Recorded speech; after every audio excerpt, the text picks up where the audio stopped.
Hello hi good afternoon, कैसे हो मेरे प्यारे बच्चों। मैं हूं शक्ति केसर तिवारी, आपका गणित गुरु।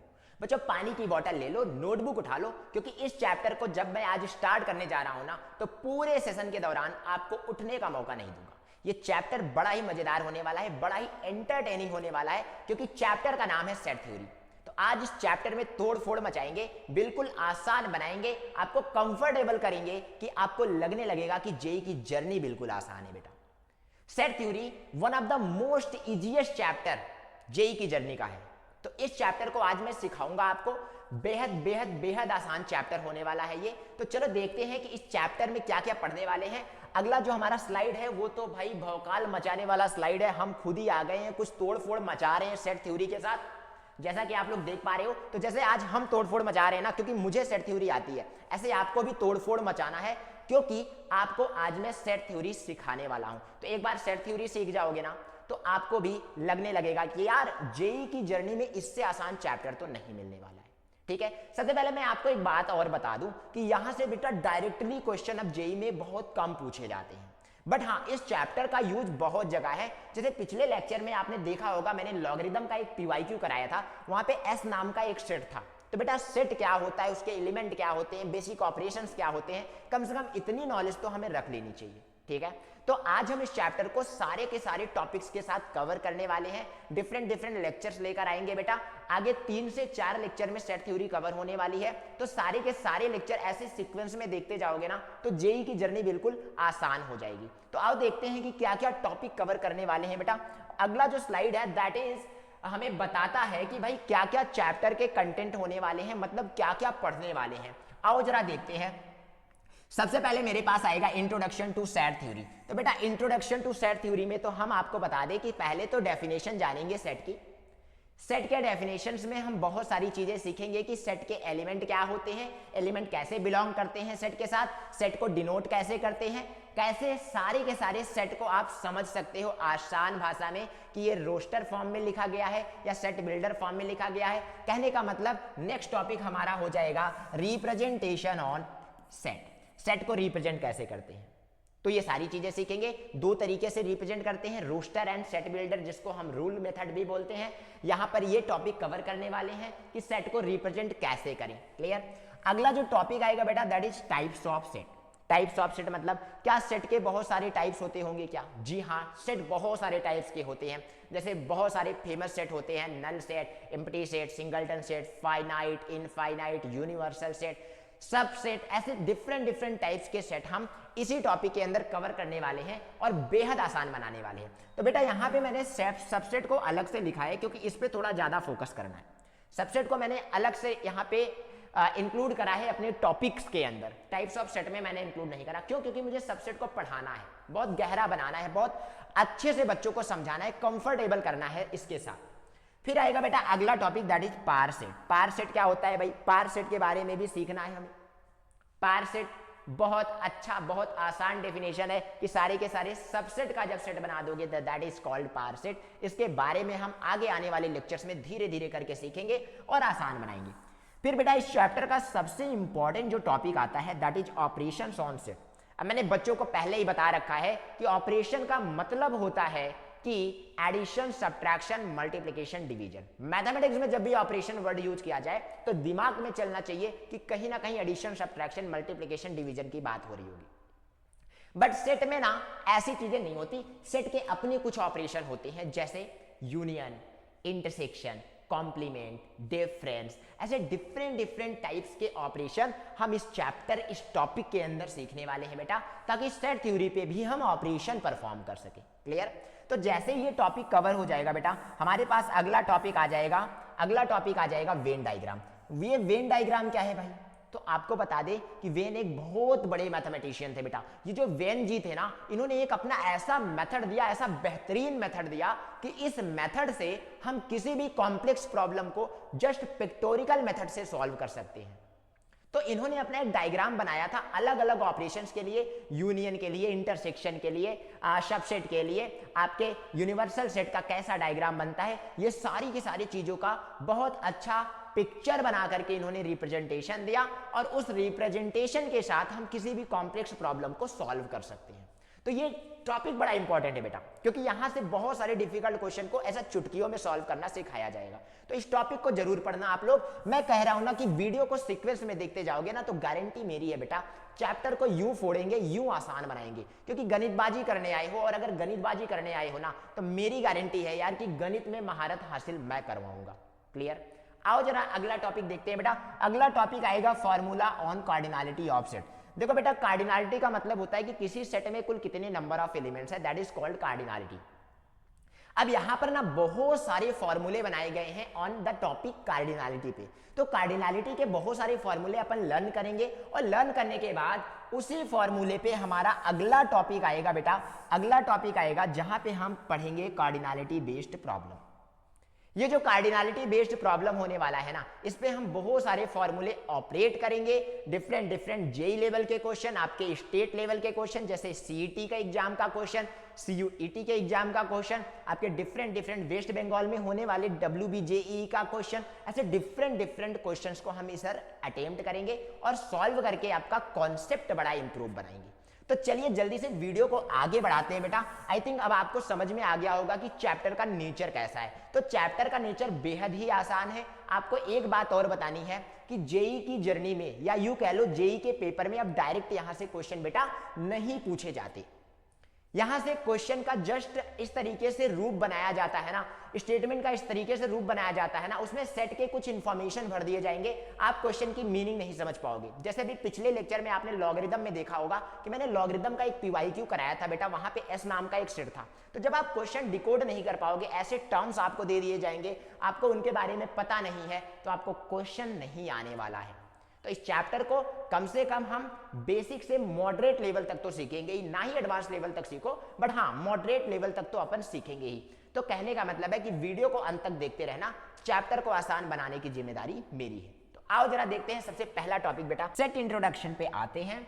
और सेट इंट्रोडक्शन में सबसे पहले हम जानेंगे कि भाई क्या होता है सेट, क्या होते हैं डेफिनेशन, कैसे डिनोट करते हैं, एलिमेंट्स क्या होते हैं, कैसे इनको बिलोंग सिंबल्स के यूज की मदद से हम इनको लिखते हैं। तो सारी की सारी चीजें हम बहुत आसान भाषा में सीखेंगे। सबसे पहले अब बहुत सारे बच्चों ने अपना पेन पेपर उठा करके इसको लिखना शुरू कर दिया होगा, तो बेटा ऐसा कुछ काम नहीं करना है। अभी मैं आ गया हूं ना, मैं सारी की सारी चीजें आपको पढ़ा करके आसान बनाने वाला हूं। आओ, जितना भी ये मकड़ जाल लिखा हुआ, मकड़ जाल बोले तो जितनी भी ये सारी की सारी चीजें लिखी गई है, इसको आसान भाषा में मैं डिलीवर करता हूं आपको और समझाने की कोशिश करता हूं। तो सबसे पहले बेटा डेफिनेशन की बात करते हैं। आ जाओ जरा, डेफिनेशन की बात हम कहेंगे, हम पूछेंगे कि भाई डेफिनेशन क्या है, डेफिनेशन क्या है, सेट थ्योरी की डेफिनेशन क्या है। तो जब भी कोई आपसे सेट की डेफिनेशन पूछे ना, तो सिंपल सी भाषा में बच्चों को बताना, अपने दोस्तों को बताना, अपने टीचर्स को जवाब देना कि सर सेट उसे कहते हैं जो कि एक कलेक्शन में होता है। कहने का मतलब एक well defined collection of object क्या कहलाता है, सेट कहलाता है बेटा। अब अगर कोई ऑब्जेक्ट कलेक्शन में है तो क्या सभी के सभी सेट कहलाएंगे? जी नहीं, उनकी तो कुछ खास बातें होती होंगी, उन खास बातों को ही हम सीखने वाले हैं। तो जैसे हमने डेफिनेशन लिखा कि set is a well defined collection. बेटा क्या बोला मैंने? Set is a well defined collection of object, collection of objects. अब एक वर्ड यहां पे आपने देखा कि well defined. What do you mean by this word well defined? क्या होता है वेल डिफाइंड का मतलब? बेटा सिंपल सी भाषा में बोल दूं कि well defined means to B clear. यहां पे लिख देता हूं बेटा, to B clear. Well defined का मतलब होता है बिल्कुल स्पष्ट, क्लियर। जैसे मैंने बोला, फॉर एग्जाम्पल मैंने बोला सेट ऑफ, ऐसा लिख दिया मैंने कहा set of students who are getting marks above 80%, मतलब अगर मैंने क्लास के स्टूडेंट का सेट बनाया, मैंने कहा यार इस क्लास के बच्चों का सेट बनाओ और उन बच्चों को लो जिनका मार्क्स 80% से ज्यादा है, तो आप बड़े आराम से सेट बना लोगे। हम बोलें कि भैया क्या ये सेट है, तो आप कहोगे yes this is a set, but इसी को थोड़ा मॉडिफाई करते हैं बच्चों। इसके लिए मैंने बोला एक दूसरा सेट, मैंने कहा सेट ऑफ इंटेलिजेंट स्टूडेंट। क्या बोला मैंने? Intelligent student in the classroom, intelligent student in the classroom.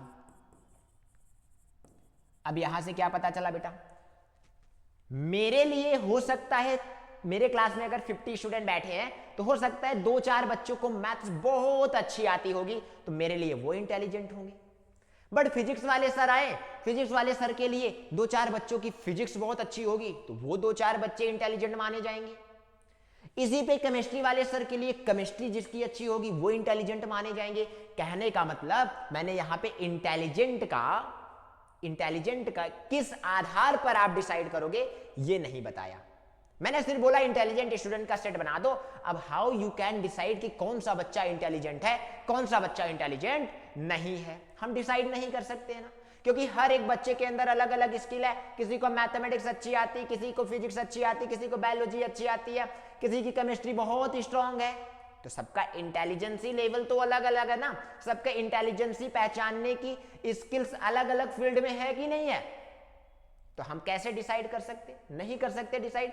तो जब भी ये स्पष्ट ना बताया जाए बेटा, क्लियर ना कर दिया जाए कि इस सेट में ये एलिमेंट रखना है, तब तक आप उसको सेट नहीं बोलोगे। तो कहने का मतलब बेटा no, this is not a well defined collection.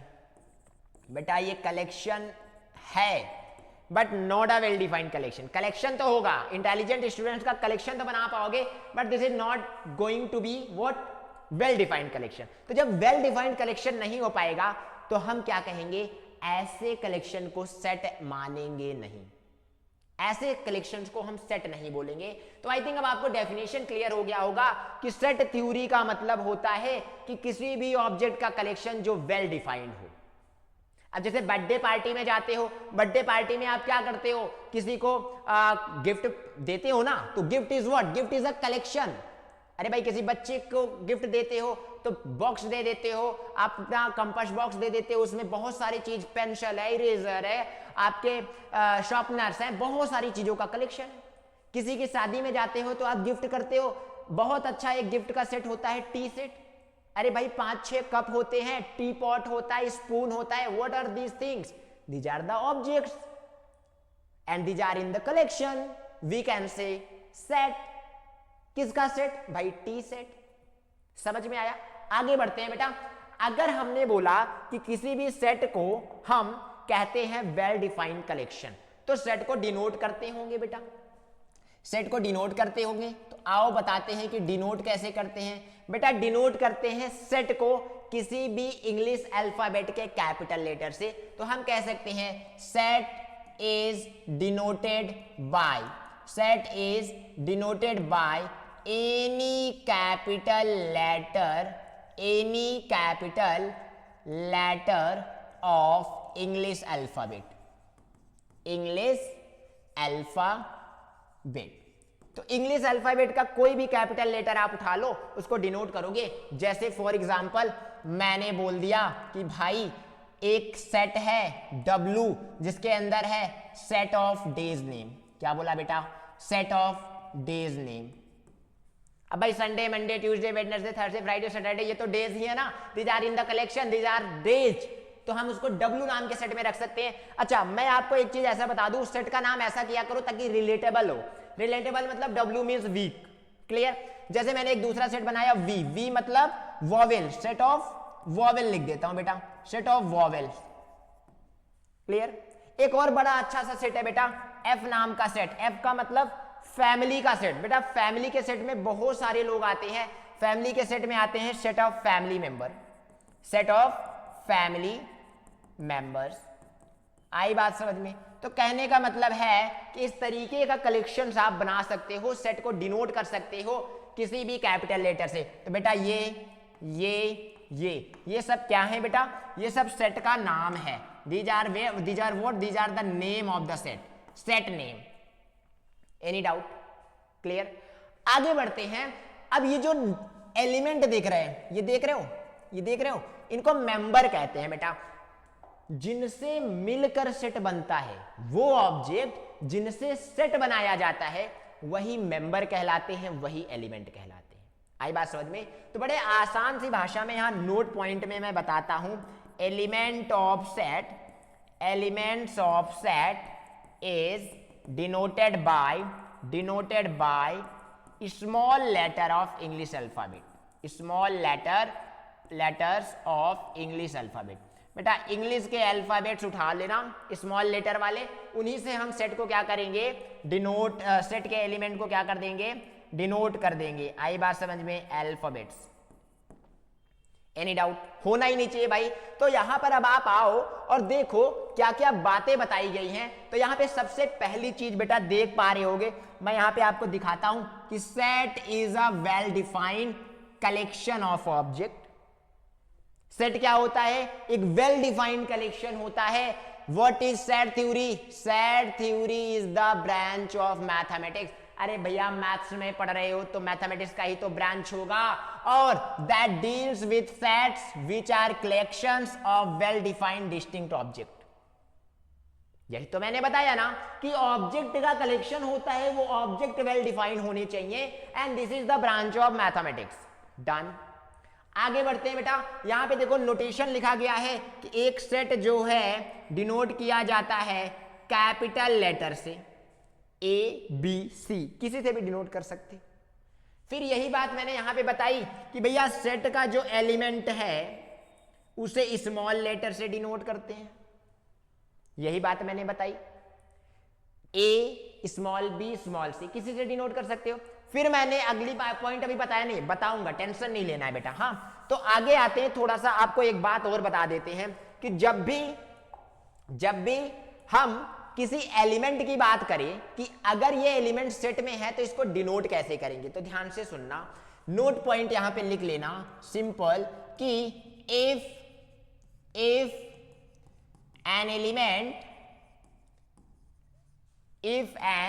Element is present in the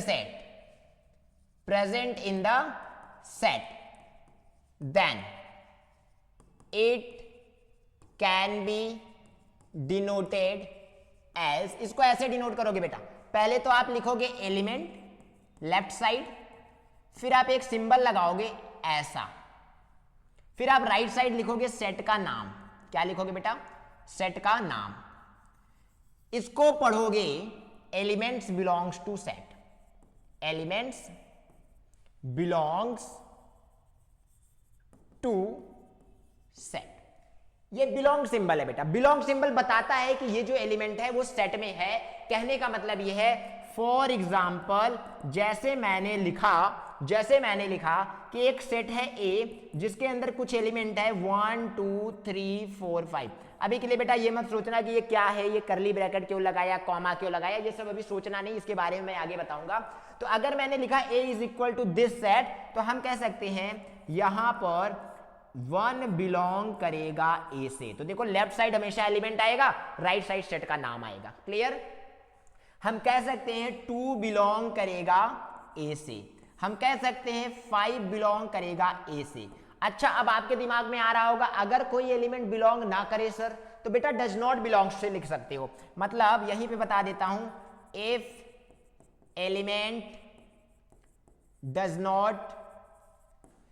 not belongs to the set, तब क्या होगा बेटा? जैसे मैंने बोला कि 7 क्या बिलोंग करता है, तो आप कहोगे नहीं, तो बस कुछ नहीं करना, ऐसा does not belongs to A लिख देना है। तो 7 does not belongs to A. Clear? तो कहने का मतलब अगर एलिमेंट सेट में है तो बिलोंग्स लगाएंगे, एलिमेंट सेट में नहीं है तो डज नॉट बिलोंग से रिप्रेजेंट कर देंगे। तो बहुत सिंपल सा बात यहां पे लिखा गया है। अगर आप ये स्लाइड पढ़ोगे तो बहुत आसान सी भाषा में समझ में आएगा। मैंने बहुत रिसर्च करके इस स्लाइड को बनाया है। पहले हाथों से लिखा है, हाथों से पेपर पे लिखा है, फिर वो सारा इंफॉर्मेशन मैंने चैट जीपीटी को दिया है, क्योंकि आजकल जब एआई का जमाना है ना, तो थोड़ा काम फास्ट हो जाता है। तो मैंने ये सारा का सारा इंफॉर्मेशन लिख के चैट जीपीटी को दिया, एंड चैट जीपीटी ने बहुत आसान से, बहुत मतलब प्रेजेंटेड तरीके से, बहुत अच्छे से पिक्टोरिकल फॉर्म में पूरा का पूरा हमारा जो यू कह लो नोट्स था जो हमने दिया था चैट जीपीटी को, बना करके उसने पीपीटी के फॉर्म में दे दिया। क्लियर? आगे देखो बेटा, यहां पर वही चीज लिखा गया है कि अगर एक एलिमेंट सेट में है तो उसको लिखेंगे बेटा ए बिलोंग्स टू ए, फिर अगर नहीं है तो ए डज नॉट बिलोंग्स टू ए। यही बात अभी अभी मैंने आपको बताई। फिर यहां पे रिमेंबर क्या करना है, a set is well defined only if we can clearly say whether an object belongs to the set और नॉट। यही बात मैंने आपको बताई कि सेट सेट तब होगा जब वो वेल डिफाइंड कलेक्शन होगा, जब हम क्लियरली कह पाए कि सेट वेल डिफाइंड। कहने का मतलब ऑब्जेक्ट वेल डिफाइंड है कि नहीं है। मतलब हमने अगर बोला इंटेलिजेंट स्टूडेंट का सेट, तो this is not a well defined collection. हमने अगर बोला set of star, this is not a well defined collection. आई बात समझ में?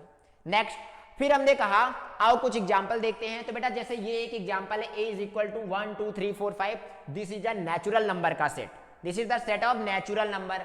फिर हमारे पास सेट ऑफ वोवेल आ गया, A E I O you. फिर हमारे पास देखो this is also another representation of set. अभी मैं बताता हूं क्या होता है, रिप्रेजेंटेशन में पढ़ाऊंगा, टेंशन नहीं लेना है, कुछ भी घबराने की बात नहीं बेटा, सब सिखा के जाएंगे। यहाँ पे पूरी मैथमेटिक्स ऐसा आसान बना देंगे, ऐसा चुटकियों में सॉल्व करते जाओगे। सेट थ्योरी जैसे चैप्टर आपको कॉन्फिडेंस देते हैं जेई मेंस की जर्नी में, ये आपको इतना आसान चैप्टर दिखते हैं कि आपको लगने लगता है कि भाई अब तो जेई मेंस कुछ नहीं है। और वाकई में जेई मेंस उसी बच्चे का निकलता है जो हर चैप्टर को बिल्कुल कॉन्फिडेंटली समझता है, आसान बनाता है, और आसान नहीं है तो बनाने की कोशिश करता है। क्लियर?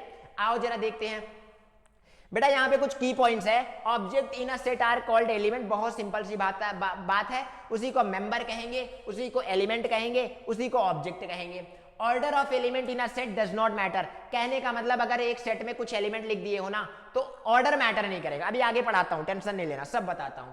यहां पे अगला है repetition of element is not allowed. कहने का मतलब डुप्लीकेट एलिमेंट होना नहीं चाहिए। सब लिखाऊंगा, आगे पढ़ाऊंगा। अभी रिप्रेजेंटेशन ऑफ सेट में सब बताने वाला हूं। Set can contain any type of object, किसी भी प्रकार का ऑब्जेक्ट सेट कंटेन कर सकता है। क्लियर? आओ जरा देखते हैं, यहां पे एक लास्ट पॉइंट लिखा है, example of set E is equal to tall student of our class, not well defined. Clear? आई बात समझ में? आगे देखते हैं बेटा, अगला जो हमारा स्लाइड है दैट इज कि भैया सेट रिप्रेजेंटेशन कैसे करें। लेकिन उससे पहले कुछ प्रैक्टिस क्वेश्चन कर लेते हैं। प्रैक्टिस क्वेश्चन में जरा फटाफट बताते जाना बेटा। आई थिंक दिख रहा होगा, नहीं दिख रहा होगा तो थोड़ा सा जूम कर लेना। तो which of the following is a well defined set? बेटा set of clever student in a class. क्या क्लेवर? किस बेसिस पे क्लेवर बोल रहे हो? पता नहीं है। Clear? Set of stars in the sky, अरे भाई this is not a well defined collection. Set of good songs, आपके लिए जो सॉन्ग बैड है हो सकता है किसी के लिए वो गुड सॉन्ग हो। आई बात समझ में? तो हम क्या कहेंगे कि भैया set of prime minister is the well defined collection. हम बना सकते हैं हमारे देश को आजाद हुए 76 ईयर्स हो गए हैं, तो हम बड़े आराम से हम क्या कर सकते हैं, सारे प्राइम मिनिस्टर का सेट बना सकते हैं। क्लियर? फिर देखो which of the following is not a well defined. कह रहा है कि विच of the following is not a well defined. इस बार नॉट अ वेल डिफाइंड पूछा है। तो set of natural number less than 20, it is well defined collection. बेटा बड़े आराम से लिख सकते हो। अगला है set of even number less then 50, it is also well defined collection. अगला है set of month in a year, there are only 12 month in a year, we can make a set of beautiful places in the world. बेटा how you can decide this place is beautiful, this place is not beautiful? आई बात समझ में? जो place आपके लिए beautiful हो सकता है किसी के लिए वो बड़ा यू कहते हैं ना कि बड़ा फ्रस्ट्रेशन होता है वहां पे जाने के बाद, गुड वाइब्स नहीं आती है, ऐसा लोग सोचते हैं। तो मे बी उनके लिए वो प्लेस बहुत बैड हो, ब्यूटीफुल ना हो। तो कहने का मतलब this is not a well defined collection. आगे बढ़े, अगला है if A is an element of set B then how is it written. तो बेटा अगर ए बी का एलिमेंट है तो ए बिलोंग करेगा बी से, that is the proper symbol to represent A belongs to B. Clear? Next, if B is not an element of set C, अगर B set सी का एलिमेंट नहीं है बेटा तो it can be written as B does not belongs to C.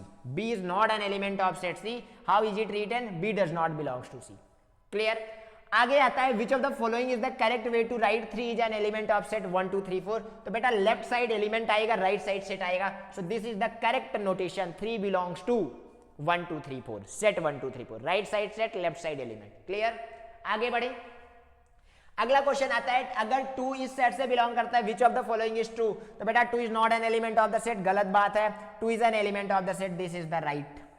This is the right. आई बात समझ में. Next, which of the following is the correct notation for 5 is not an element of set A. तो बेटा 5 does not belongs to set A. This is the right option. बहुत simple है यार, बहुत आसानी से समझ जाओगे. Which of the following is an empty set? So this is an empty set. What is empty set? I will tell you in the next lecture when I will teach you types of set. So don't worry, बस बैठे रहो, कुर्सी की पेटी बांध करके पूरी energy के साथ बने रहना. पानी की बोतल लेकर के बैठ जाओ. पूरा शुरू से लेके अंत तक सेट थ्योरी 3 घंटे में फिनिश कर देंगे यार. 3 से 4 घंटे में मजा आने वाला है इस पूरे चैप्टर को पढ़ करके. आगे देखो, अगला क्वेश्चन है which of the following contains exactly 4 elements. So there are exactly 4 elements in the set. Option C A B C D. आई बात समझ में. क्लियर? Any doubt? होना नहीं चाहिए. मैं तो कह रहा हूं बहुत आसान है बेटा. आगे बढ़ जाए. आओ जरा फटाफट इन सेट को जरा सा फॉर्म करते हैं, एलिमेंट लिखते हैं. Right the set of first 5 natural number. तो बेटा set of first 5 natural number is 1 2 3 4 5. Any doubt? अभी ये करली ब्रैकेट वगैरह के बारे में सोचना नहीं, सब पढ़ाता हूं. नेक्स्ट है write the set of first 5 whole number. बेटा 0 1 2 3 4. So these are the 5 whole numbers. Write the set of first 5 counting numbers. So there are first 5 counting numbers are 1 2 3 4 5. Write the set of all even natural number less than or equal to 16. तो बेटा 2 4 6 8 10 12 14 less than और equal to लगाए तो 16 भी include होगा बेटा. अगला आता है write the set of all odd natural number less than 15. बेटा सारे odd natural number less then लिखना है 15 से. तो 1 3 5 7 9 11 13. So these are the set of odd natural number less than 15. Write the set of all multiple of 3 less than 20. तो बेटा multiple यानी table होता है. तो 3 2 जा 6 3 3 जा 9 3 4 जा 12 3 5 जा 15 6 जा 18 6 जा 18 एंड बस यहीं तक, क्योंकि लेस देन बोला है बेटा. अगला आएगा right the set of all letters in the word maths. तो मैथ्स में पहला लेटर एम, दूसरा लेटर ए, तीसरा T H and S. So this is the set of letters of words maths. Any doubt? अगला आता है बेटा write the set of number greater than 5 less than और इक्वल टू 10. तो 5 से बड़ा बोले तो 6 7 8. अच्छा कैसा नंबर है? नॉर्मल नंबर है, नेचुरल नंबर है. तो 5 से बड़ा 6 7 8 9 10 तक जाएगा बेटा, क्योंकि इक्वल टू बोला है और इक्वल टू बोला है. क्लियर? आगे देखते हैं लास्ट 2 सेट है. अगर ए ये है तो write any 2 element of set हो. तो बेटा मैंने 1 2 लिख दिया. So these are the 2 element of this set. अगर मैं इसकी बात करूं यहां पे 1 2 लिखो बेटा, करली ब्रैकेट के अंदर मत लिखो. ठीक है? अगर मैं इसकी बात करूं तो कोई भी 3 एलिमेंट लिखने हैं तो मैंने लिख दिया ए ई आई. आई होप क्लियर हो गया. सेट की डेफिनेशन क्लियर हो गई, बेसिक क्लियर हो गया. अब आते हैं जरा सेट रिप्रेजेंटेशन में. फटाफट बताएंगे सारी चीजें, थोड़ा एडवांस लेवल की ओर बढ़ते हैं. आओ जरा देखते हैं. तो बेटा अब आ जाते हैं टॉपिक सेट रिप्रेजेंटेशन पे. There are 2 method to represent set. किसी भी सेट को रिप्रेजेंट करने के 2 ही मेथड होते हैं. पहला होता है टैबुलर, जिसको बोलते हैं रोस्टर फॉर्म. दूसरा होता है सेट बिल्डर, जिसको अलग अलग बुक्स में अलग अलग नाम से लिखा जाता है. उसी को सेट बिल्डर, उसी को प्रॉपर्टी, उसी को रूल मेथड बोला जाता है. टैबुलर या रोस्टर को किसी किसी बुक में लिस्ट मेथड भी बोलते हैं. क्लियर? आओ जरा देखते हैं बेटा बारी बारी से. ये जो सारी राम कहानी लिखी गई है, इस पूरी राम कहानी को मैं आपको समझाने की कोशिश करूंगा. Don't write it as it is. Try to listen what I am telling you. क्या बता रहा हूं इसके बारे में ध्यान से सुनो, समझो और फिर अपने हाथों से पूरा का पूरा डेफिनेशन, पूरा का पूरा कॉन्सेप्ट लिखो. क्लियर? आओ जरा देखते हैं बेटा क्या होने वाला है. तो सबसे पहले हेडिंग बना लेना बेटा सेट रिप्रेजेंटेशन. क्या बनाओगे? Set representation. तो बेटा सेट रिप्रेजेंटेशन क्या होता है? To represent a set in a manner, एक तरीके में, एक ढंग में, एक स्ट्रक्चर में रिप्रेजेंट करो, उसी को बोलेंगे सेट रिप्रेजेंटेशन. सो हम लिखेंगे बेटा there are 2 method to represent a set. लिखना जल्दी जल्दी बेटा, there are 2 method to represent a set. एक सेट को रिप्रेजेंट करने के 2 मेथड होते हैं बेटा। सबसे पहला आता है नंबर 1, सबसे पहला होता है रोस्टर, जिसको कहते हैं टैबुलर, जिसको कहते हैं लिस्टिंग मेथड। अलग अलग नाम से अलग अलग बुक्स में मिलेंगे आपको। फिर दूसरा नाम हमारे पास आता है नंबर 2, इसी को कहते हैं सेट बिल्डर, BUILDER, इसी को कहते हैं प्रॉपर्टी, इसी को कहते हैं rule method. So all these are thing the same, ठीक है। तो कहने का मतलब यह है कि हम कह सकते हैं बेटा, हम कह सकते हैं कि 2 तरीके से सेट को रिप्रेजेंट करना है। पहला होगा रोस्टर, दूसरा होगा सेट बिल्डर। तो आओ बारी बारी से एक एक पढ़ते हैं बेटा। सबसे पहला हेडिंग बनाना रोस्टर, रोस्टर मेथड। अब मैं बारी बारी से एक एक पढ़ाने वाला हूं, ध्यान से सुनना। तो देखो, जब रोस्टर मेथड में सेट को रिप्रेजेंट करना है ना, तो देयर आर सम रूल्स। उसी रूल के अकॉर्डिंग हमें सेट को रिप्रेजेंट करना होगा। तो लिखो, यहां पे लिखो कि below are some rules, below are some rules to represent a set in roster form, in roster form। अब ध्यान से सुनना बेटा, रोस्टर फॉर्म में अगर सेट को रिप्रेजेंट करना है तो हमारे पास कुछ तो रूल होते हैं, और रूल कहते हैं मेरे हिसाब से चलो। रूल क्या कहते हैं? मेरे हिसाब से चलो, रूल ब्रेक मत करो, नियम यही कहते हैं। तो नियम के हिसाब से चलने के लिए नियम जानना जरूरी है बेटा। तो नियम नंबर 1, रूल नंबर 1। तो रूल नंबर 1 कहता है, क्या कहता है रूल नंबर 1? रूल नंबर 1 कहता है कि सबसे पहले सेट के सारे एलिमेंट करली ब्रैकेट में इंक्लोज किए जाएंगे। तो हम कहेंगे all the elements must enclosed within curly braces। तो बेटा करली ब्रैकेट बोलो, करली ब्रेसेस बोलो, बात एक ही है। क्लियर? आगे बढ़ाते हैं, सब बताएंगे। फिर आएगा बेटा रूल नंबर 2। तो रूल नंबर 2 क्या होता है? सर रूल नंबर 2 बताओ जल्दी से। बेटा रूल नंबर 2 ये होता है कि सारे के सारे एलिमेंट कॉमा से सेपरेट होने चाहिए।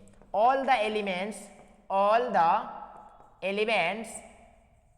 Elements must separated by comma. क्या बोला बेटा मैंने? Must separated by comma. Comma से सेपरेट होना जरूरी है। तीसरा रूल ये कहता है, रूल नंबर 3 ये होता है कि बेटा ऑर्डर मैटर नहीं करता। आई बात समझ में? Rule number 3, order of element does not matter. Clear? Order of elements does not matter. कहने का मतलब एलिमेंट चाहे जैसे लिख दो, बस सेट में लिख दो, बस।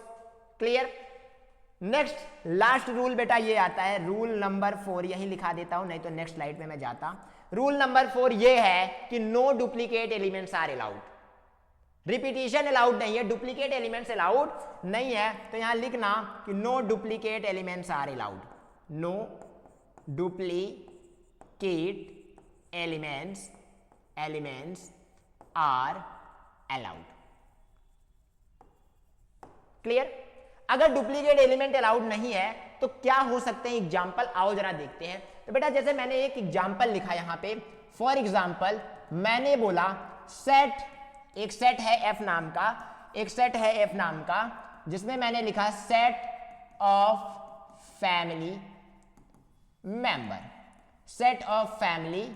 मेंबर्स। अब फैमिली मेंबर्स का सेट बना लिया जाए। हाँ सर बना दो। आजा मेरे प्यारे बच्चे। तो जैसे ही मैं यहां पे सेट बनाऊंगा ना, मैं लिखूंगा F is equal to curly bracket. क्यों? क्योंकि रूल कहता है मेरे हिसाब से चलो। मेरे हिसाब से चलोगे तो आप लाइफ में अच्छा करोगे, सारे कॉन्सेप्ट सही लिखोगे, सारे कैलकुलेशन सही करोगे। All the element must enclosed with in the curly bracket का मतलब है बेटा कि इधर पे लिख दो करली ब्रैकेट और पहला एलिमेंट आएगा जीएफ। अब मुझे पता है बहुत सारे बच्चों के मन में तो खुशियां आ गई होंगी, मन एकदम एंटरटेनिंग हो गया होगा। ओ माय गॉड सर, क्या जीएफ को भी सेट में भर सकते हैं? फैमिली वाले अलाउड करेंगे क्या सर? तो मैं आपको बता दूं कि मेरे प्यारे बच्चों, ये ग्रैंडफादर वाली जीएफ है, ये वो वाली जीएफ नहीं है जो आप सोच रहे हो। मैंने तो फैमिली मेंबर बोला है, जीएफ को मैं फैमिली मेंबर में कंसीडर नहीं करूंगा, आप कंसीडर कर सकते हो क्योंकि आप बहुत चालाक हो। तो जीएफ का मतलब होता है ग्रैंडफादर, फिर आएंगे हमारी ग्रैंड मदर, फिर आएंगे फादर साहब, फिर mother, brother and sister. So these are the element which are going to be in the set of family। Family के सेट में बेटा यही मेंबर्स आते हैं, जीएफ को इंक्लूड मत कर देना क्योंकि आप चाहते हो कि किसी तरीके से पापा मान जाए तो हम जीएफ को भी इंक्लूड कर लें, तो पापा मानेंगे नहीं। क्लियर? आगे देखो, तो GF means grandfather, grandmother, father, mother, brother, sister. बेटा फैमिली मेंबर के सेट में इतने एलिमेंट आएंगे। Now you can see here all the elements are written within the curly bracket, there are no duplicate elements, there are all the elements separated by comma, है कि नहीं? तो सारे के सारे एलिमेंट जब कॉमा से सेपरेट किए जाएंगे तो बेटा इसी फॉर्म को हम कहते हैं रोस्टर। इसी को क्या कहते हैं? रोस्टर। Any doubt? तो यहां पे जो एग्जांपल में हमारे पास लिखे गए थे ना, ये सारे के सारे करली ब्रैकेट के अंदर, वही रोस्टर फॉर्म था बेटा। तो आई थिंक अब क्लियर हो चुका होगा कि रोस्टर फॉर्म क्या होता है, रोस्टर फॉर्म क्या होता है। और भी कर लेते हैं, मान लेते हैं एग्जांपल 1, एग्जांपल नंबर 2 कह लेते हैं कि सेट ऑफ डेज नेम लिख दिया बेटा, days name, set of days name. तो इसको कुछ नाम दे देंगे W, फिर हमने लिखा Sunday, Monday, Tuesday, Wednesday, next Thursday, फिर बेटा Friday and at the end में मैंने लिखा Saturday. So you can see here there are 7 days in the set of days name, यानी कि वीक का अगर मैं सेट बना लूं, किसी भी वीक में डेज का अगर मैं सेट बना लूं, so this will be the set. Clear? तो इसी को रोस्टर फॉर्म कहते हैं। I think roster form clear हो गया होगा। कुछ बच्चे कह रहे होंगे सर डुप्लीकेट एलिमेंट वाला बता दो ना प्लीज। तो आओ बेटा एक लिखते हैं। मैंने बोला कि set of letters of word, एक वर्ड लेते हैं बेटा MATHE। चलो अपने चैनल का प्रमोशन करते हैं थोड़ा। बाजी, ऐसा कर देते हैं बेटा, प्रमोशन तो कर ही सकता हूं ना यार। तो अगर आप लोग चैनल को सब्सक्राइब करते रहोगे तो ये काम मुझे करना नहीं पड़ेगा। जो काम मैं यहां कर रहा हूं, मैं अपने चैनल का नाम लिख करके क्वेश्चन में बता रहा हूं, तो मुझे ये करना नहीं पड़ेगा। तो चैनल को सब्सक्राइब करते जाओ, अपने दोस्तों को बताते जाओ कि इधर आओ, इधर मैथमेटिक्स बहुत आसान सी भाषा में पढ़ाई जाती है। शक्ति सर मतलब मैथमेटिक्स को आसान बनना ही होगा। क्लियर? तो इधर आओ, गणित बाजी द मैथ्स अड्डा चैनल को ज्वाइन करो, सारी की सारी चीजें आसान बनाएंगे। आओ जरा पहले इधर आते हैं। तो बेटा इसको कोई नाम दे देते हैं, इसको नाम दे देते हैं कि हमारे पास एक सेट है जिसका नाम है A, जिसके अंदर एलिमेंट आएगा बेटा G, फिर आएगा A। अच्छा स्मॉल लेटर में लिख देते हैं GANITB।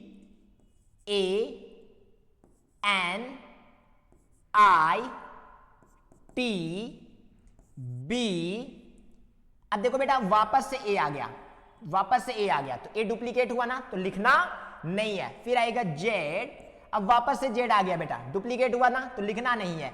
वापस से I आ गया, देखो शुरू में भी I था, वापस से I आ गया। तो कहने का मतलब this is the set of element of the word गणित बाजी।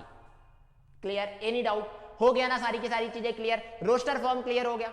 आओ जरा आगे बढ़ते हैं बेटा। अगर रोस्टर फॉर्म क्लियर हो गया तो एक बार फटाफट इसको मैं इलैबोरेट कर रहा हूं, एक्सप्लेन कर देता हूं मैं। ठीक है, अभी देखो दो तरीके से रिप्रेजेंट किया जाता है, रोस्टर, सेट बिल्डर। रोस्टर की सारी कहानी यहां लिखी गई है।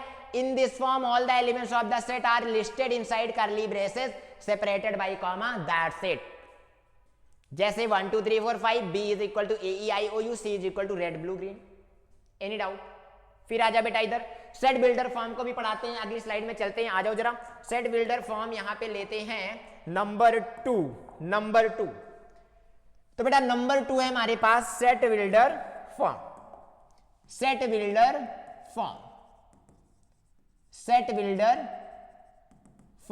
तो बेटा ये जो सेट बिल्डर फॉर्म है ना, इसमें ज्यादा कुछ करना नहीं होता, इसमें प्रॉपर्टी लिख देनी होती है सेट की क्या कर देनी होती है, प्रॉपर्टी लिख देनी होती है। तो लिखना इन दिस मेथड ऑफ रिप्रेजेंटेशन,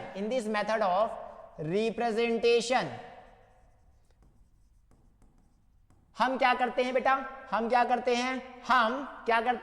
हम प्रॉपर्टी लिखते हैं सेट की, क्वालिटी लिखते हैं सेट की कि ये सेट है क्या। क्लियर? तो हम यहां पे लिखेंगे in this method of representation we always write the property of elements in the curly brackets, clear? तो कर्ली ब्रैकेट के अंदर हम एलिमेंट्स की प्रॉपर्टी लिखते हैं। बेटा कैसे लिखते होंगे, उसका कुछ खास रूप होता है। सबसे पहले तो आप यहां कोई सेट लिखोगे, फिर आप इक्वल लगाओगे, फिर कर्ली ब्रैकेट लगाओगे। बेटा एक्स लिखना अनिवार्य है, ये सिंबल लगाओ या ये सिंबल लगाओ। अभी बताता हूं क्या पढ़ेंगे, इसको सारी चीज बताता हूं, टेंशन नहीं लेना है। क्लियर? तो एक्स ये वाला सिंबल और आगे लिखना है बेटा इज द, जो बोलने जा रहा हूं ध्यान से सुन लेना, आगे लिखना है बेटा, क्या लिखना है, इज द सेट ऑफ, यहां पे बेटा प्रॉपर्टी भर देना है, मैं ऐसा इन्वर्टेड कॉमा में कर दे रहा हूं। क्लियर? कैसे प्रॉपर्टी भरेंगे बेटा, आओ जरा बताते हैं। सबसे पहले यहां पे समझ लो कि क्या चीजें लिखी गई हैं। वेयर, ये जो सिंबल है बेटा ना, ये जो सिंबल है ना, इसको पढ़ते हैं सच दैट। क्या पढ़ते हैं बेटा? Such that. क्या पढ़ते हैं? Such that. मतलब एक्स सच दैट, आगे एक लेटर हम भूल गए, यहां पे थोड़ा और ऐड कर देना, थोड़ा सा मैं चेंज कर देता हूं, यहां पे लिखते हैं बेटा एक्स सच दैट, फिर यहां पे लिखना है एक्स। क्या लिखना है? एक्स। तो x such that x is the set of that property. आगे बताते एग्जांपल, जैसे बेटा देखो ध्यान से, यहां पे हमारे पास स्लाइड में लिखा हुआ है कि सेट बिल्डर फॉर्म में in this form we write the property या फिर rule that the element of the set satisfy. जैसे for example x such that x is a natural number less than और इक्वल टू 5। इस चीज को मैं बहुत अच्छे से एक्सप्लेन करता हूं आपके लिए। देखो यहां पे मैं कहूंगा फॉर एग्जांपल, आओ जरा नेक्स्ट स्लाइड लेते हैं। हमने कहा एग्जाम्पल के रूप में, मैंने कहा क्वेश्चन है एक ए नाम का सेट जिसमें एलिमेंट है 1 2 3 4 5। मैंने कहा रिप्रेजेंट इन सेट बिल्डर। क्या बोला मैंने बेटा? Set builder. तो सेट बिल्डर में अगर रिप्रेजेंट करोगे तो सबसे पहले सेट का नाम तो लिखोगे ही, और फिर कर्ली ब्रैकेट तो लगाओगे ही। कर्ली ब्रैकेट लगाने के बाद सबसे पहले लिखना है एक्स सच दैट, कोई भी एक सिंबल यूज कर लेना, चाहे वर्टिकल बार चाहे कॉलन, कोई भी यूज कर लेना। X such that x is the set of, देखो मैंने प्रॉपर्टी लगाई ना, प्रॉपर्टी लिखी ना, नेचुरल नंबर है बेटा, लेकिन प्रॉपर्टी और कहती है नेचुरल नंबर लेस देन 6। अब देखो एक बच्चा ऐसे रिप्रेजेंट करेगा, इसी को दूसरा बच्चा आएगा थोड़ा और सिंबॉलिकली रिप्रेजेंट करेगा। कैसे लिखेगा? A is equal to x such that x belongs to natural number, x मतलब एलिमेंट नेचुरल नंबर से बिलोंग करेगा, और ये जो x है इट इज लेस देन और इक्वल टू 5। देखो बहुत आसान सी भाषा में रिप्रेजेंट कर दिया। x का मतलब वो जो एलिमेंट है वो 5 से छोटा या 5 के इक्वल होगा। क्लियर? समझ में आया? जैसे ये पहला क्वेश्चन था बेटा। आओ एक दूसरा क्वेश्चन भी करते हैं। मैंने कहा एक ए नाम का सेट है, बी ले लेते हैं, ए नाम का तो ऊपर बना दिया। मैंने कहा एक बी नाम का सेट लेते हैं, बी नाम के सेट में हमारे पास एलिमेंट है बेटा, जैसे हमने लिखा कुछ भी लिख दिया हमने, 2 4 6 8 10। अब इसी चीज को मैंने कहा कि रिप्रेजेंट कर दो बेटा, किसमें रिप्रेजेंट कर दो? रिप्रेजेंट कर दो इन सेट बिल्डर। अगर मैंने कहा रिप्रेजेंट कर दो सेट बिल्डर में, तो आप कहोगे भैया ये जो B है ना, ये लिखा जाएगा x सच दैट x। क्या लिखा जाएगा बेटा? x such that x is a set of. अच्छा ये क्या होता है बेटा, इवन नंबर होता है। अलग अलग तरीके से बच्चे बोल सकते हैं, बच्चे इसको मल्टीपल भी बोल सकते हैं, इवन नंबर भी बोल सकते हैं। तो मैंने कहा x is that x is a set of multiple of 2 बोल दिया मैंने, एनी डाउट, मल्टीपल ऑफ 2, लेकिन कहां तक, लेस देन और इक्वल टू, लेस देन और इक्वल टू 10, लेस देन और इक्वल टू 10। तो कहने का मतलब यह है, इसी चीज को एक बच्चा ऐसे भी रिप्रेजेंट करेगा कि बी नाम का एक सेट है, x such that x belongs to 2 to the power n लिख दिया बेटा, 2 की पावर n, स्मॉल n लिख दिया, वेयर कॉमा लगा के बोला n जो है बिलोंग करेगा नेचुरल नंबर से, n जो है बिलोंग करेगा नेचुरल नंबर से, और ये जो नेचुरल नंबर होगा बेटा लेस देन और इक्वल टू 5 होगा, लेस देन और इक्वल टू 5 होगा। So this is also a method to represent a set. There are 2 method to represent a set, roster and set builder. तो आओ जरा अपनी पीपीटी पे चलते हैं और देखते हैं क्या क्या राम कहानी वहां लिखी गई है। तो देखो बेटा ये तो मैंने एक्सप्लेन कर दिया, इसमें देखो x such that x is a natural number less than or equal to 5 set builder, x such that x is a vowel in the set in the English alphabet, x such that x is an even natural number less than or equal to 10. So these are the अलग अलग example, different types के example है, जिसको समझो, understanding better करो। की points ये है कि set can be represented more than one way, बता रखा। Roster form is useful when elements are few. हाँ ये चीज ध्यान में रखो कि जब एलिमेंट कम होना तो रोस्टर फॉर्म इस्तेमाल किया करो, बट जब एलिमेंट बहुत ज्यादा हो तो you have to use set builder. क्यों? क्योंकि सेट बिल्डर में हम बहुत बड़े से बड़े सेट का कलेक्शन आसान सी भाषा में बता सकते हैं, ठीक। फिर आएगा set builder form is useful when elements are more, बहुत ज्यादा हो तब हम इसका इस्तेमाल करते हैं। बोथ रिप्रेजेंटेशन क्या करते हैं, रिप्रेजेंट द सेम सेट, सारे के सारे रिप्रेजेंटेशन एक ही सेट को रिप्रेजेंट करेंगे बेटा।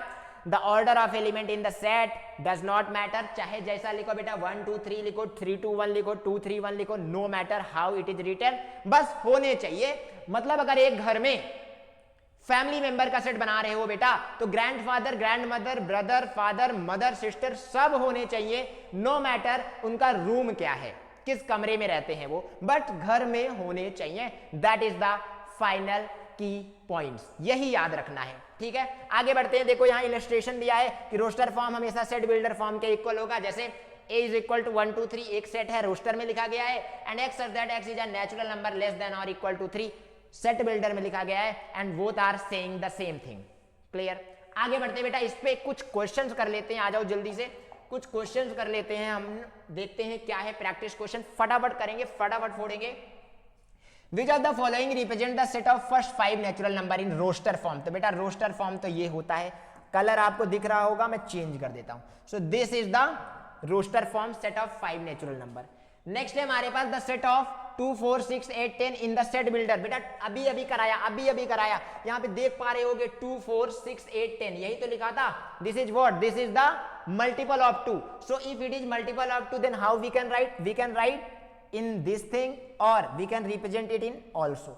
तो कहने का मतलब यह है कि यहां पर क्या लिखा है, देख पा रहे हो कि the set of 2 4 6 8 10 in the set builder क्या होगा, x such that x is a natural number and x less than or equal to 10। तो बेटा नेचुरल नंबर आ गया तो 1 2 3 भी तो इंक्लूड हो जाएंगे, वो तो सेट में है ही नहीं। आगे बढ़ते हैं, x such that x is an even natural number, yes this is also the another method to represent even natural number। मतलब 2 4 6 8 10 तक जाना है, क्योंकि लास्ट में x is less than or equal to 10 लिखा हुआ है। क्लियर? आ जाओ जल्दी से अगले वाले एग्जांपल भी चलते हैं। Which of the following is the roster form of the set. बेटा रोस्टर फॉर्म बताना है, लर्न वर्ड के सारे लेटर लिखने हैं। तो देखो LEARN कहां लिखा है बेटा, इन द ऑप्शन 1 LEARN करली ब्रैकेट के अंदर कॉमा से सेपरेट करके लिखे गए हैं। क्लियर? आगे देखो the set of prime numbers. बेटा प्राइम नंबर वो होते हैं जो 1 एंड इटसेल्फ से डिवाइड होते हैं। कह रहा है लेस देन 10, तो 10 से छोटे वाले सारे प्राइम नंबर का सेट बिल्डर में लिखो। तो x such that x is a prime number and x is less than 10, this is the right answer। Clear? Natural number तो होगा ही नहीं बेटा, नेचुरल नंबर तो होगा नहीं क्योंकि सारे आ जाएंगे, होल नंबर तो होगा नहीं क्योंकि 0 भी आ जाएगा। Clear? Which of the following represent the set ABCD in set builder form. जल्दी बताओ ABCD सेट बिल्डर फॉर्म में कहां लिखा गया है बेटा, x such that x is a letter in the English alphabet। English alphabet में तो आएंगे ABCD, ठीक है। आगे देखते जरा, x such that x is a letter of the word ABCD, x such that x is a consonant ABCD, नहीं इसमें वावेल भी है बेटा, x such that x is a vowel, ये भी गलत है। तो हम ये कह सकते हैं अगर इंग्लिश अल्फाबेट में जाओगे ना बेटा, इंग्लिश अल्फाबेट में जाओगे ना तो बहुत सारे लेटर आ जाएंगे, तो this is not a set builder form, this is set builder, ABCD word के लेटर्स का सेट। क्लियर? आगे आ जाओ जल्दी से, अगला सेट है the set 1 2 3 5 7 9 in the set builder form. तो बेटा ये ऑड नंबर है, ये ऑड नंबर है, तो देखो लिखा है x such that x is an odd natural number and x is less than or equal to 9, so this is the right option। आगे ढूंढना ही नहीं है, होल नंबर तो ये है ही नहीं, क्योंकि होल नंबर होता तो जीरो भी इंक्लूड करता, और x such that x is a natural number and x less than 10, भाई नेचुरल नंबर तो है, नेचुरल नंबर में 2 3 4 भी तो आने चाहिए थे, वो तो लिखे ही नहीं है कहीं। फिर is a natural number less then 10, तो वो तो गलत ही है, उसमें सोचना ही नहीं ज्यादा। देखो which of the following set is represented in roster form, आ जाओ जरा, रोस्टर फॉर्म कौन सा है बेटा, ये है सीधा सीधा 3 6 9 12 15, दिस इज रोस्टर फॉर्म। अगला है the set of all letters in the word math, math के सारे लेटर का सेट, सेट बिल्डर में बता दो बेटा, x such that x is a letter in the English alphabet, गलत, x such that x is a letter in the word math, so this is the right option, option number B correct। है ना मजा, है ना, बिल्कुल आसान chapter. This chapter is very very theoretical chapter, बहुत ज्यादा हार्ड क्वेश्चंस यहाँ पे मिलने नहीं वाले हैं, बस थ्योरी है, थ्योरी समझो, बहुत आसानी से चैप्टर फोड़ोगे। क्लियर? इधर आओ, write the set of first 5 natural number in the roster form. आओ जल्दी जल्दी बनाते हैं बेटा, n नाम का एक सेट बनाया, फर्स्ट 5 नेचुरल नंबर यानी 1 2 3 4 5, कोई डाउट होना नहीं चाहिए। Write the set of first 5 whole number in roster form, बेटा होल नंबर यानी W 0 1 2 3 4, हो गया बेटा 5। Right the set of even natural number less than और इक्वल टू 10 इन रोस्टर, बेटा लेस देन और इक्वल टू 10 नेचुरल नंबर है तो n नाम का सेट बना लेते हैं और इधर लिख देते हैं लेस देन और इक्वल टू 10 तक जाने हैं, तो 1 2 3 4 5 6 7 8 9 10, फिनिश। नेक्स्ट देखो बेटा, write the set of odd natural number less than 15 in roster form. तो ऑड नेचुरल नंबर ओ नाम का चलो एक सेट बना लिया, 1 3 5 7 9 11 13 15, बेटा लेस देन लिखा है, ओके, तो 15 इंक्लूड नहीं होगा बेटा, दिस इज द सेट। अगला है write the set of letter in the word school in roster form, school के वर्ड का लेटर लिखना है बेटा, चलो ए नाम का एक सेट बना लिया, हम लिखेंगे SCHOL ओनली, ओ डुप्लीकेट है तो एक ही बार लिखना है। क्लियर? एक घर में शक्ति नाम के 2 लड़के नहीं हो सकते, एक को बुलाओगे दूसरा चला आएगा, आई बात समझ में, तो हम डुप्लीकेट एलिमेंट सेट में नहीं रखेंगे बेटा। Write the set of prime number less than 20 in roster form, जल्दी जल्दी लिख सकते हो आप, 20 को रोस्टर फॉर्म में लिखना है, प्राइम नंबर लेस देन 20, कहने का मतलब एक सेट बना लो बी नाम का 1 3, अच्छा 1 तो प्राइम होता ही नहीं है भाइयों, 1 तो प्राइम होता ही नहीं है। अच्छा जाना आज जरा सोच करके आना 1 प्राइम क्यों नहीं होता है, 1 प्राइम क्यों नहीं होता, सोच के आना। तो इधर होएगा अपन 2 3 5 7 11 20 तक जाना है, 13 17 19, that's it. So these are the element of the set having prime number less than 20, ठीक। Write the set of factor of 12 in roster form, तो बेटा फैक्टर लिखना, चलो सी नाम का एक सेट बना लिया, फैक्टर लिखने 12 के ना, तो 1 होते हैं, 2 होते हैं, 3 होते हैं, 4 होते हैं, 6 होते हैं, आगे चल के नेक्स्ट 12 आ जाएंगे, दैट्स इट। क्लियर? आगे write the set this in roster form, roster form में लिखना है बेटा, सेट बिल्डर में दिया है। आओ जरा एक सेट बना लेते हैं डी नाम का, उसमें मैथमेटिक्स वर्ड का लेटर, तो MATHE, उसके बाद बेटा फिर M नहीं आएगा, A नहीं आएगा, T नहीं आएगा, I आएगा, लास्ट में C आएगा एंड एट द एंड में S आएगा, that's it. Clear? Any doubt? Next होगा बेटा अगला, right the set in set x such that x is a multiple of 4 and x is less than 20, okay बेटा 4 के multiple लिखने, less than और equal to 20 तक जाने, रोस्टर फॉर्म में लिखने। आज जरा E नाम का सेट बनाया, 4 8 12 16 20, that's it, these are the multiple of 4 less than और equal to 20। Last element, last question है बेटा, write the set this in roster form लिखना होगा, नेचुरल नंबर का सेट है, x जो होगा 5 से बड़ा, 15 से छोटा या बराबर और ऑड होना चाहिए बेटा। तो आओ जरा F नाम का एक सेट बना लेते हैं, ऑड होना चाहिए 5 से बड़ा, तो 7 9 11 13 15. So these are the element that is going to be in this set x such that x is a natural number and x जो होगा 5 से बड़ा होगा, 15 से छोटा या इक्वल होगा और x होना चाहिए ऑड. तो you can see here all the elements are odd. Any doubt? बहुत आसान चैप्टर है बेटा. अगर ये चैप्टर समझ में आ गया हो, ये लेक्चर समझ में आ गया हो, तो जल्दी से चैनल को सब्सक्राइब करते जाओ, अपने दोस्तों को बताते जाओ और बोलो कि इस चैनल पे आए और चैनल ज्वाइन करें ताकि उनकी मैथमेटिक्स बिल्कुल आसान बन जाए. तो बहुत जल्द ही आपके लिए नया लेक्चर लेकर आऊंगा बेटा. अगला लेक्चर बहुत ही ज्यादा हेल्पफुल होने वाला है क्योंकि वहां पे टाइप्स ऑफ सेट पढ़ने वाले हैं. तो बी प्रिपेयर्ड फॉर दैट. थोड़ा सा पढ़ के आना, रिवीजन करके आना. जो बच्चे आईसीएसई बोर्ड के हैं उनको क्लास 9th में पढ़ा दिया गया है, 8th में पढ़ा दिया गया है बेसिक्स ऑफ सेट थ्योरी. तो थोड़ा सा रिकॉल करके आना, मजा आएगा ये चैप्टर पढ़ने में. बिल्कुल आसान बनाएंगे ये चैप्टर. और जल्द ही मिलते हैं आपसे नए वीडियो में नए लेक्चर के साथ, पूरी कॉन्फिडेंस, पूरी एनर्जी के साथ. तब तक के लिए tata, bye bye, see you soon.